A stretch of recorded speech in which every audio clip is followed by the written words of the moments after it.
ज्ञान के संसार में मूल चीजें नहीं बदलती हैं। गुरु महाराज हमेशा कहते हैं कि अपना ध्यान, अपनी कोशिश तुम अपने अंदर स्थित जो तुम्हारे अंदर परमात्मा है उसमें लाओ। इसी ज्ञान का प्रचार श्री महाराज जी ने किया, जगह जगह गए, लोगों को समझाया। जिसने अगर एक क्षण भी हृदय से उनकी बात सुनी, 5 मिनट की नहीं कह रहा हूं मैं, 10 मिनट की नहीं कह रहा हूं मैं, 1 घंटे की नहीं कह रहा हूं, एक क्षण हृदय से बात सुनी तो उस व्यक्ति को समझ में आई।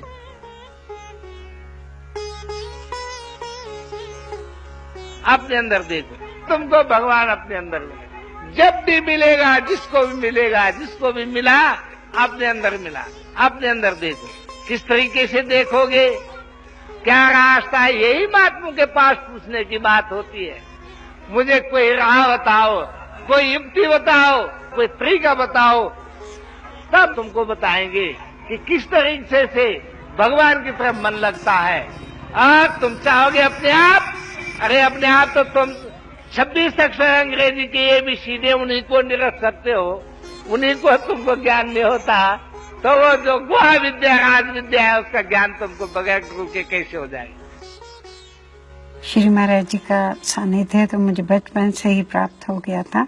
शुरू में तो उनकी बातें सारी समझ में नहीं आती थी, पर जो समझ आता था वो ये लगता था कि बहुत अच्छा है या इसमें कुछ ना कुछ सच्चाई है। फिर श्री महाराज जी के द्वारा ज्ञान प्राप्त हुआ, उसके बाद तो सब कुछ साफ होने लगा, क्योंकि मेरे को ऐसा लगता था कि ज्ञान के द्वारा ही श्री महाराज जी को जीव अपने जीवन में उनके महत्व को, उनके प्यार को, उनकी कृपा को समझ पाता है।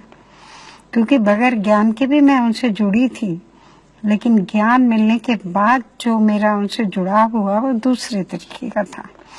वो लगता था कि पता नहीं मेरा कितना बड़ा सौभाग्य है और मुझे क्या उनसे मिला है जीवन में, जो मेरे जीवन के लिए बहुत महत्वपूर्ण है।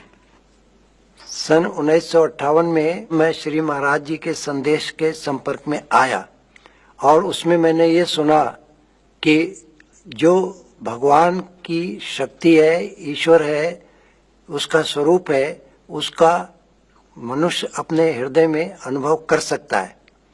तो मेरी लालसा, रुचि अचानक उस विषय पर बढ़ गई और मैंने भी सोचा कि अब इस दिशा में आगे बढ़ना चाहिए। और एक दिन ऐसा आया, श्री महाराज जी से प्रार्थना की और उन्होंने मेरी प्रार्थना स्वीकार की और मुझको ज्ञान दिया।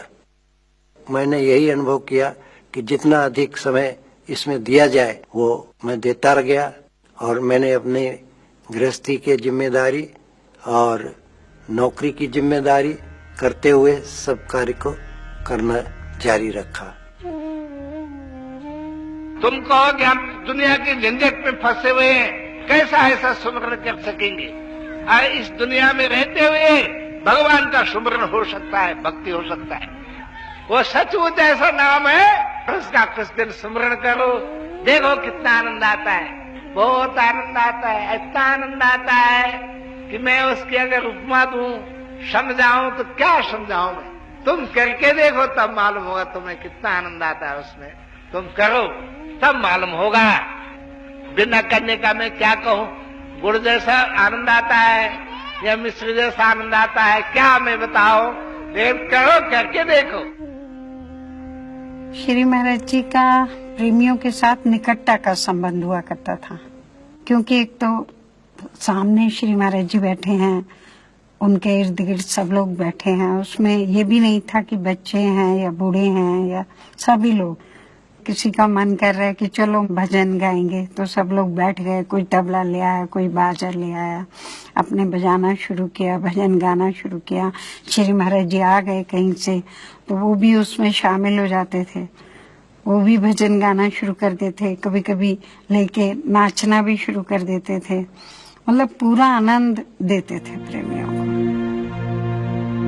गुरु पैया लागो नाम लखाए दीजो रे, गुरु पैया लागो नाम लखाए दीजो रे, गुरु पैया लागो घट अंधियारा नैन नहीं सूझे, घट अंधियारा नैन नहीं सूझे, ज्ञान का दीपक जगाए दिजो रे गुरु पैया लागो, नाम लखाए दिजो रे गुरु पैया लागो।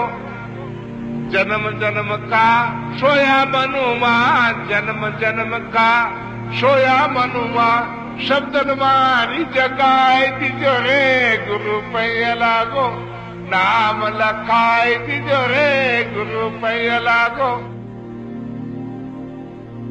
मुझको लगता है कि श्री महाराज जी ये चाहते थे कि लोग अधिक से अधिक शांति का अनुभव करें, अधिक से अधिक आनंद का अनुभव करें और अपने जीवन को सफल बनाएं।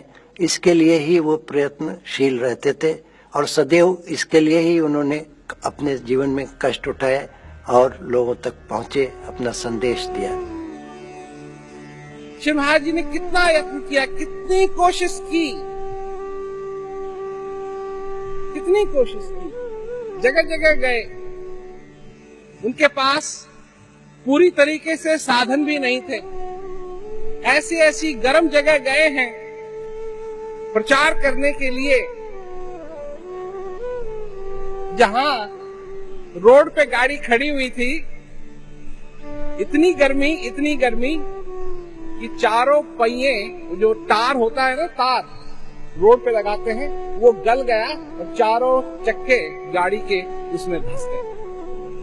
और जब शाम हुई और थोड़ा सा टेम्परेचर नीचे आया तो वो फिर जम गया और गाड़ी चलने को हुई तो पहिए वहीं के वहीं खड़े हुए। ऐसी ऐसी गर्म जगह गए, ऐसी ऐसी जगह गए कि जहां आज लोग जाने को तैयार ना हो, परंतु गए प्रचार करने के लिए। ये वो चाहते थे कि किसी भी प्रकार हो और लोग जगें। ये प्यार होता है।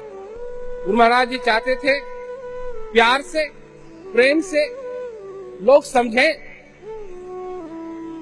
और समझ करके अपने जीवन को सफल करें।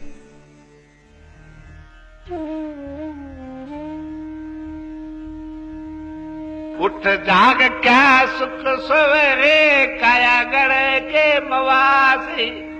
उठ जाग क्या सुख सवेरे, काया गढ़ के मवासी। हे जीव, हे मन से उठ और अपने प्रभु के तरफ लाग, उस सुमरण करो। सच्ची शांति सुमरण से मिलती है, सुमरण से सुख होता है, सुमरण से दुख जाए। कहे कबीर सुमरण के साई माय समान।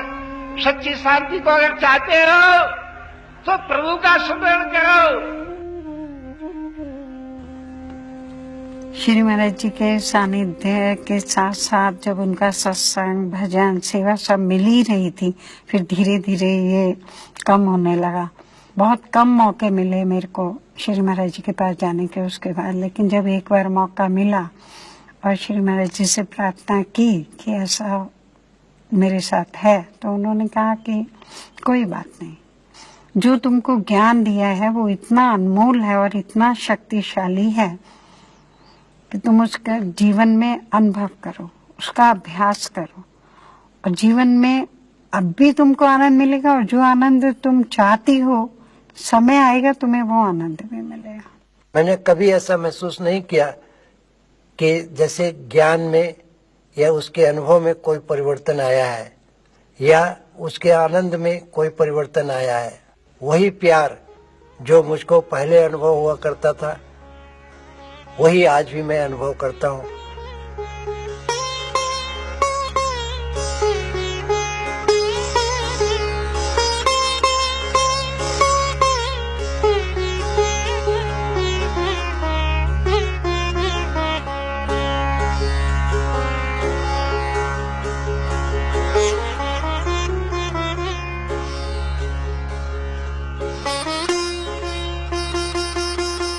ये तो अवसर मिल रहा है, मिलता रहेगा।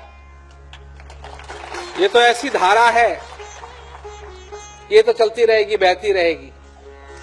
देखने वाले बदल जाएंगे, देखने वाले बदल जाएंगे, परंतु ये धारा चलती रहेगी। ये तो कितनी बार होगा, कितनी बार हो चुका है, चेहरे बदल गए हैं, परंतु ये जो आनंद की वर्षा है ये नहीं बदलेगी। तो ये तो होता रहेगा।